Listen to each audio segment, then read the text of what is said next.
For the last 3 Sundays, our gospel readings have been taken from the 6th chapter of John's Gospel, all on the theme of Jesus as the bread of life. As you may remember from a few Sundays back, Jesus works a great miracle for a crowd of people who have been following him for several days. He feeds these 500 people with 5 barley loaves and 2 fish. Now, this gets their attention. This stirs their interest. And after they've gathered on the other side of the lake, he begins telling them that there is a more important food, a more important bread that they should be looking for. Now, in reply, they bring up their ancestral memory of the special bread from heaven, the manna that Moses had provided for them in the desert on their way to the promised land. Jesus says, no, I'm providing a greater food, a more important bread from heaven. Really, God the Father has sent me to you as the very bread of life. I am the source of wisdom, understanding, insight, revelation. This is the spiritual food you really need. Now, another way of expressing the same idea, I think, is found in today's first reading from the Old Testament book of Proverbs. Remember some of those lines. Wisdom has built her house. She has spread her table. She has dressed her meat, mixed her wine. Come eat of my food. Drink of the wine I have mixed. Okay. Wisdom as the spiritual food. Well, the crowd protests.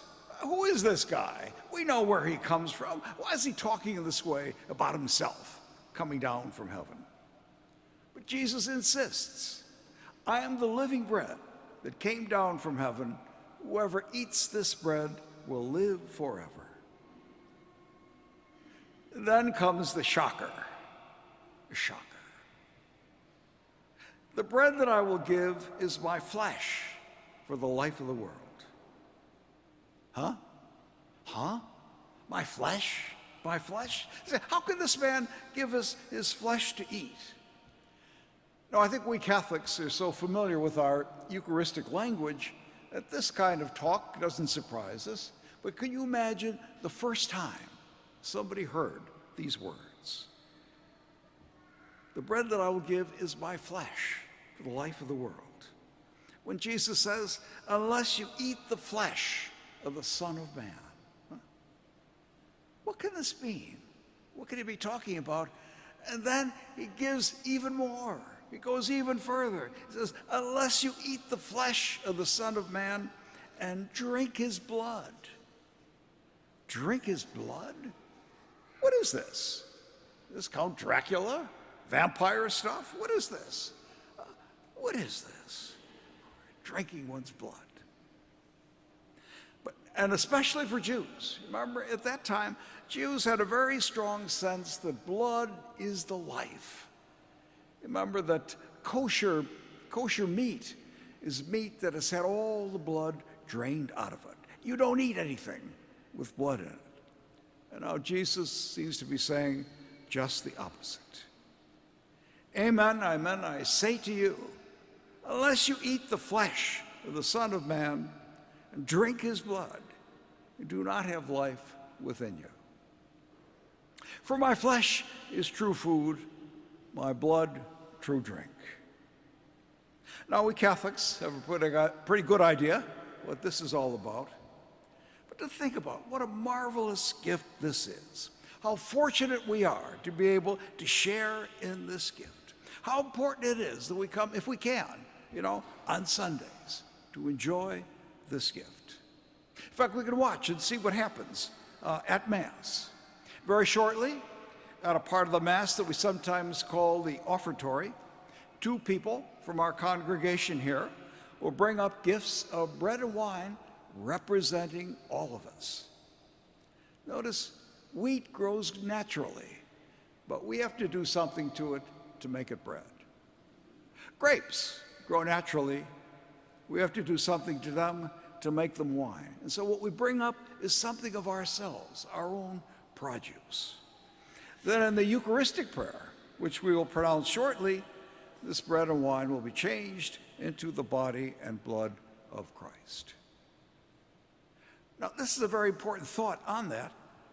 The very body and blood which Jesus offered up. Remember, as he says, for the life of the world, he offered that up 2,000 years ago on the cross.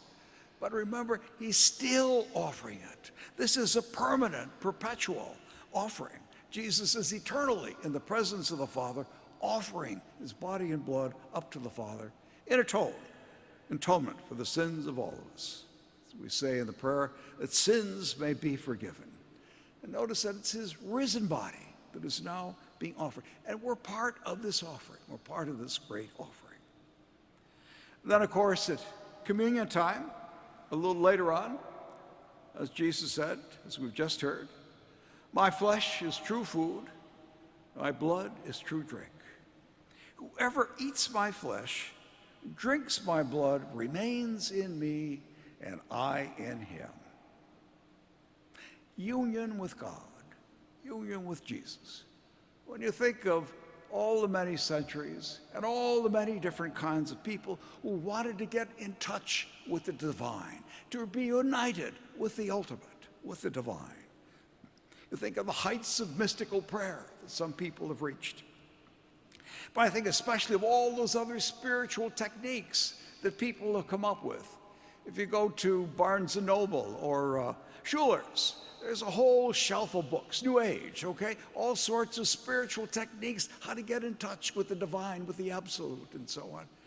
But when you really think about it, what closer union can there be? What closer union than to receive the body and blood of Christ into our own bodies to become part of ourselves? Notice it's not just for those few precious minutes as Jesus is present within us, but as he has told us, whoever eats this bread will live forever.